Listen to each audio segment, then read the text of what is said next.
Malheureusement, je suis convaincu que vous allez le regretter dans les mois et années à venir de la période que nous sommes en train de vivre en ce moment.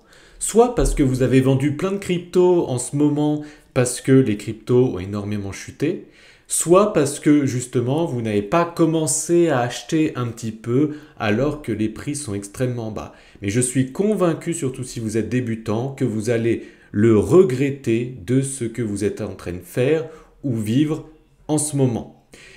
Personnellement, je suis convaincu, pas certain, mais convaincu que nous sommes dans une zone basse. Ça ne veut pas dire un point bas, je vous dirai exactement la différence dans un instant, mais je suis convaincu que nous sommes dans une zone basse. Et je vais vous détailler 15 points qui prouvent que nous sommes dans une zone basse, donc selon moi, un bon point d'achat en ce moment.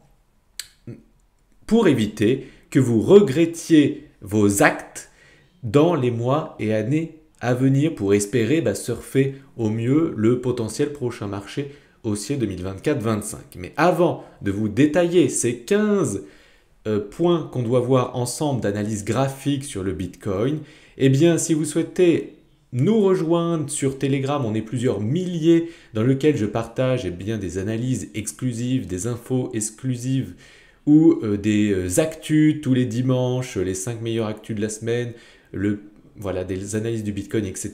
Rejoignez-nous sur Telegram. Vous avez juste à cliquer sur le lien en haut à droite de cette vidéo ou sur le lien sous cette vidéo dans la description ou dans les commentaires. Cliquez pour nous rejoindre. Voilà, allez, c'est parti, cette vidéo sera assez longue, mais il y a besoin de vous expliquer énormément de choses très importantes. Restez bien jusqu'au bout, ça peut vraiment changer beaucoup de choses dans votre portefeuille et potentiellement ne pas regretter dans les mois et années à venir. Alors, donc, dans un premier temps, je vais vous expliquer la différence entre un point bas et une zone basse. C'est totalement différent parce que là, je sais qu'il va y avoir des quiproquos et je veux l'éviter. Donc, une zone basse et un point bas, qu'est-ce que c'est? La différence d'un point et une zone, c'est quoi? Eh bien, un point, c'est ça, et une zone, c'est ça. Donc, vous voyez la différence, un point, c'est très précis, c'est un lieu spécifique, alors qu'une zone, c'est un intervalle, c'est un endroit beaucoup plus large. Donc là, moi, je dis que je suis convaincu que nous sommes dans une zone basse, pas un point bas, mais une zone basse. Donc, par exemple, la zone basse du marché baissier précédent de 2018, eh bien la zone basse c'était ça. Voilà, oula. Voilà, ça c'était une zone basse entre les 6000 et les 3000, nous étions dans une zone basse. Et donc moi je suis convaincu qu'en ce moment nous sommes dans une zone basse, pas un point bas, une zone basse, je veux le répéter, qui sera quelque chose comme ça. D'accord? Donc on va le préciser dans cette vidéo avec les 15 points qu'on doit voir ensemble et commençons par le premier point qui me laisse penser ceci. Eh bien, dans un premier temps, nous allons étudier le RSI, le Relative Strength Index, au niveau du weekly. Donc là, voilà, je me suis mis en weekly et on peut voir qu'en fait, quand on prend du recul, on peut voir que le RSI a été très très rarement en dessous des 30 points. On peut le voir qu'il l'a touché ici en 2015, ici en 2014, ici en 2018 et ici en 2022 comme en ce moment. Et nous sommes de toute façon au même prix qu'à l'époque quand nous étions dans cette zone. Donc vous voyez que sur les 10 ans, un peu plus de 10 ans d'existence du Bitcoin, eh bien il l'a touché 1, 2, 3, 4 fois, dont en ce moment. Donc ça c'est intéressant. Et si on se met en monthly, c'est pareil. Vous voyez que si on met un support, vous voyez que nous sommes même en dessous de ce support, donc dans une zone basse intéressante. Ça, c'était le premier point. Le deuxième point, hop, je vais l'enlever, tac. Le deuxième point, c'est qu'en fait, d'ailleurs, je vais rester en monthly, nous avons un super support ici aux 14 000 $, comme vous pouvez le voir. C'était la clôture monthly de 2017-2018 et vous voyez qu'on a fait un pic de bougie ici en 2019. Donc, on voit un super support, mais on voit aussi quand on met les volume profile, profil de volume, voilà, volume profile, on voit qu'en fait, tac, on voit que Voilà. Il y a un petit volume, donc vous voyez qu'ici il y a eu un petit volume, le cours est passé très rapidement, mais on voit qu'à partir d'ici, vous voyez qu'à partir d'ici, le volume commence à revenir, et plus intensément ici, voilà, ici, et vous voyez qu'on est aux 12 000. Vous voyez, ça commence ici aux 14 000, mais aux 12 000, vous voyez, on va faire comme ça. On a des volumes profile énormes, donc ça veut dire qu'il y a énormément d'achats-ventes, d'activités dans ces zones-là. Vous voyez, ça commence à partir d'ici, 14 000 jusqu'à 12 000. Donc ça présente aussi un support qui fait partie de cette zone basse, selon moi. Ensuite, en weekly, nous avons une ligne de tendance long terme qui tient depuis très longtemps. Je vais mettre en logarithmique, on y verra un petit peu plus clair. Je vais enlever ces volumes profile parce que on n'y voit plus grand chose. Et vous voyez qu'en fait, cette ligne de tendance tient depuis 2017. Regardez, un point de contact ici, un point de contact là, oups, un point de contact ici. Et regardez, si on lit tout ça, tac, vous voyez que cette ligne de tendance long terme tient depuis 2017. Nous n'y sommes pas encore arrivés, mais ça fait partie de cette zone basse. Ça, c'est très important. Ensuite, nous avons aussi le BLXM1. Donc vous allez me dire, mais qu'est-ce que c'est ça, Jonathan? Eh bien, c'est le Bitcoin comparé à toute la monnaie en circulation. Le M1, c'est toute la monnaie en circulation, billets, comptes en banque, tout ça. Et vous voyez qu'en fait, il nous a dit les points hauts de l'époque. Vous voyez, ici, en 2019, en 2021 et presque en 2022. Tac. Et du coup, s'il a très bien déterminé les anciens plus hauts, il pourrait potentiellement déterminer les plus bas aussi. Et vous voyez qu'il y a cette ligne de tendance qui tient depuis 2016, avec un point de contact ici en 2016, en 2017, en 2020, et potentiellement ici en 2022. Donc, ça ne veut pas dire que nous sommes au plus bas, mais pas loin du plus bas, en tout cas dans une zone basse, c'est ce que je vous dis depuis tout à l'heure. Ensuite, voilà. Ce qui est important, c'est pas ça, c'est ça. Vous voyez qu'en fait, le Bitcoin a chuté de 86% durant ce marché baissier de 2014-2015, de 84% en 2018, et s'il chute de 82% en 2022-2023, eh bien vous voyez qu'on atteindrait les 12 000 $. Donc ça aussi, ça met en évidence, c'est ce que je vous dis depuis tout à l'heure, cette zone basse que l'on pourrait découvrir dans ces zones-là. Vous voyez qu'on a vu 12 000, 14 000 depuis tout à l'heure.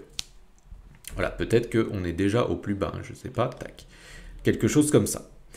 Donc, maintenant, passons au point suivant. La durée moyenne d'un bear market. Donc, c'est ceci. Vous voyez qu'en 2014, le bear market a duré 424 jours. En 2018, 365 jours. Donc, en moyenne, c'est 400 jours un bear market. Et donc là, du coup, si on prend le plus haut et qu'on va 400 jours plus tard, on arrive en fin 2022. Donc, il est possible que le plus bas historique que l'on va connaître sera trouvé potentiellement, on va dire fin 2022, début 2023, mais ça fait partie de cette zone basse dont je vous parle depuis le début.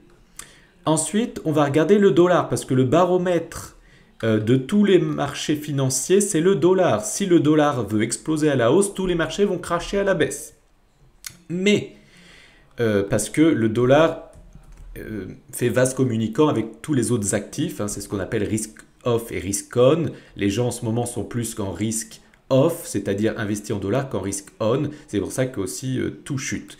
Et donc là, on peut voir d'ailleurs, si on se met plutôt en daily, que nous sommes sur une magnifique tendance haussière hein, qui s'est accélérée. Vous voyez qu'il y a cette tendance haussière ici, ensuite ici, et ensuite, vous voyez, ça s'accélère. Et si on met en non logarithmique, on voit que nous sommes sur un magnifique support en ce moment de cette trendline ici, et aussi un support de ce canal baissier. Et donc, théoriquement, le dollar devrait monter prochainement, voilà, potentiellement, hein, si en tout cas il rebondit dans cette zone. Donc s'il monte, ça veut dire que le Bitcoin devrait chuter encore un petit peu. Mais par contre, à ce niveau-là, il devrait avoir du mal à le passer et ensuite cracher. Donc après, on aurait notre marché haussier chez les cryptos parce que le dollar, c'est pile l'inverse du Bitcoin. Pourquoi dans cette zone, ça peut être compliqué à passer?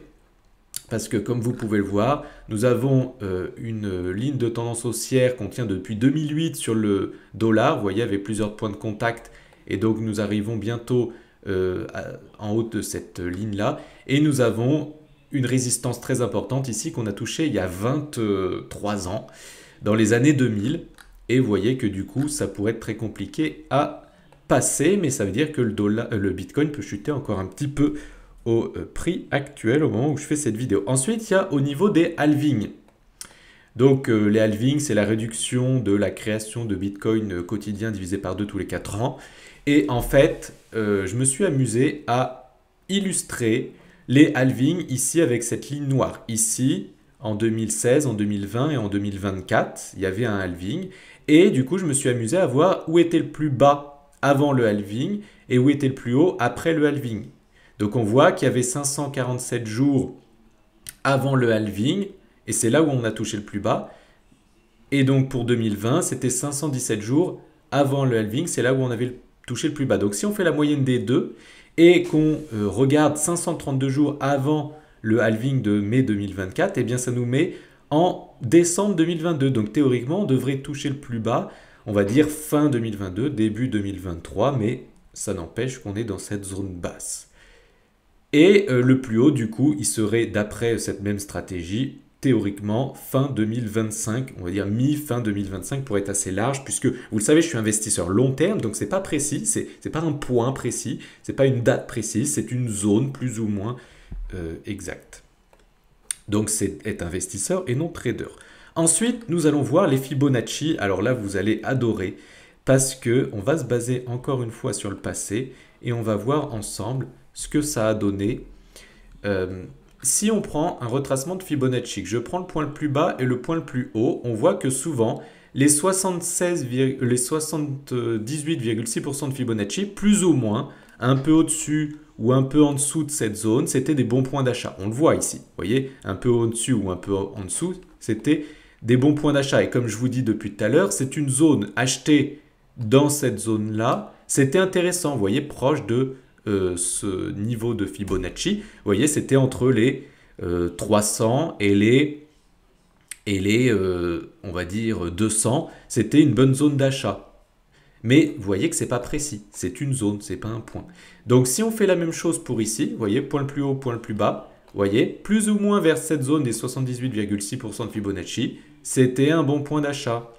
Voilà. Et donc, si on fait pareil pour cette zone, tac, point le plus bas, point le plus haut, tac, eh bien, un peu plus haut que ça, eh bien, vous voyez que cette zone, c'est un bon point d'achat, un peu en dessous, un peu au-dessus.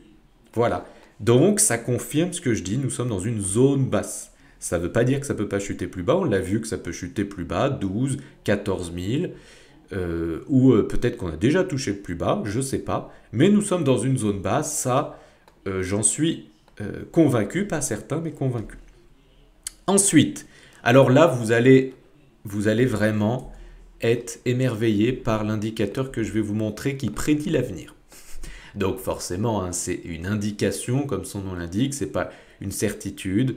Mais si j'utilise, hop, en daily, il me semble, l'indicateur Echo, eh bien en fait, il prédit l'avenir du cours du Bitcoin, en l'occurrence, en fonction des, je crois que c'est des 6 derniers mois. Vous voyez, avec ces différentes zones, il va prédire un cours. Donc là, il y a quelques jours, il ne nous prédisait pas du tout ça. Hein. Mais ça s'affine avec la chute qu'il y a eu récemment. Ça s'est affiné avec un cours qui chute un peu plus. Vous voyez que dans ce cas-là, il chuterait vers les à peu près 11 500 $. Donc ça, c'est un indicateur intéressant dans une analyse complète. On ne prend pas que ça en compte, bien évidemment. Ensuite, il y a le BTC Energy Value Oscillator. Donc, c'est cet indicateur-là. Et en fait, je me le suis mis ici. Donc, cet indicateur est un modèle qui détermine la juste valeur du Bitcoin en fonction de la quantité de mineurs d'énergie mis sur le réseau. Selon le modèle, le prix du Bitcoin revient toujours à la valeur de l'énergie mise sur le réseau. Cela signifie que Selon le modèle, la valeur du Bitcoin est nulle lorsqu'il n'y a plus d'énergie sur le réseau. Donc là, on voit que selon cet indicateur que je viens de vous mettre ici, vous voyez, il nous a très bien déterminé les points bas à l'époque. Voilà, ici, quand il était dans le vert. Et là, en ce moment, nous sommes dans le vert. Ensuite, d'autres indicateurs, c'est le BTC Puel multiple. Il est BTC Puel multiple. Il est là. Tac. Et vous pouvez voir que nous sommes aussi sur un point bas. Donc, qu'est-ce que c'est concrètement? Eh bien, le multiple de Puel est calculé en divisant la valeur d'émission quotidienne des bitcoins par la moyenne mobile 365 jours de la valeur d'émission quotidienne. Donc là, vous pouvez voir que là aussi, nous sommes sur un point très bas. Et à chaque fois, il nous a très bien dit les niveaux d'achat, enfin les zones et non les points d'achat. Ensuite, le MACD. Donc, c'est ce que je vais vous montrer ici. On va se mettre en monthly. Et vous pouvez voir que le MACD nous dit quand on est surcoté ou survendu ou quand une chute s'affaiblit. Donc là, on ne regarde pas le dernier mois puisqu'il n'est pas terminé. Mais quand on regarde l'avant-dernier mois, donc le mois dernier, eh bien, la chute était déjà en train de s'affaiblir. Donc, il faudra voir dans 20 jours si la chute est toujours en train de s'affaiblir ou pas, ou que la chute s'accélère. Mais vous voyez qu'ici, la hausse était importante sur le prix du Bitcoin, mais on voyait que la hausse était en train de s'essouffler. Vous voyez, là, ça monte toujours, alors que la hausse s'essouffle. Et bien là, on attend que la baisse s'essouffle. D'ailleurs, si on se met en weekly, bon, non, en weekly, c'est trop court terme pour se baser sur cet indicateur. Ensuite, ce sont les taux directeurs. Il faut les prendre en compte parce qu'en fait, le Bitcoin ne pourrait pas réellement exploser à la hausse si les taux directeurs sont toujours en train de monter. Il faudra non seulement attendre le pivot de la Fed, de la Réserve fédérale américaine, donc c'est-à-dire qu'ils arrêteront pas, ils diminueront la hausse des taux. Comme ils pensent le faire potentiellement en décembre, ils vont peut-être augmenter que de 0,5 en décembre. Donc je ne dis pas une diminution, je dis un arrêt de la hausse. Donc l'arrêt de la hausse des taux potentiellement se fera début 2023. Et ensuite, donc ça sera le pivot, c'est-à-dire qu'ils arrêtent d'augmenter les taux. Et donc les banques fédérales du monde entier, les banques centrales du monde entier feront pareil quelques temps après. Et ensuite, le point bas souvent des marchés est connu quelques mois après. Donc potentiellement, le point bas des marchés potentiellement pourrait être connu, je vais être large, fin 2022, début 2023. Voilà. Et ensuite, on va passer de risque on, de risque off, donc du dollar, vers du risque on, et on repartira, les gens repartiront, les investisseurs repartiront dans des actifs à risque tels que les indices, la bourse, potentiellement l'or et les crypto-monnaies. Donc il y a encore potentiellement quelques temps à vivre un petit peu incertain, mais nous sommes, comme je dis depuis tout à l'heure, dans une zone intéressante dans laquelle il faut investir, selon moi, un petit peu chaque mois pendant les 6 à 9 mois à venir, un petit peu tous les mois pendant 6 à 9 mois à venir. Et je pense que on aura semé nos graines dans cette zone intéressante. Comme on ne peut pas connaître le plus bas, par contre, on sait plus ou moins si nous sommes dans une zone intéressante, ce qui est le cas. Donc, tant qu'à faire, semer ses graines dans cette zone intéressante. Voilà, je vous invite à rejoindre le Telegram qui se trouve, eh bien, sous cette vidéo ou en cliquant sur le lien en haut à droite de cette vidéo. Rejoignez-nous pour découvrir des exclusivités. Voilà, je vous dis à très bientôt dans une prochaine vidéo. Si vous êtes abonné, j'espère, likez cette vidéo si vous l'avez kiffé, partagez. D'ailleurs, si vous pensez que c'est intéressant, de partager à vos contacts. Je vous dis à très bientôt dans le Telegram.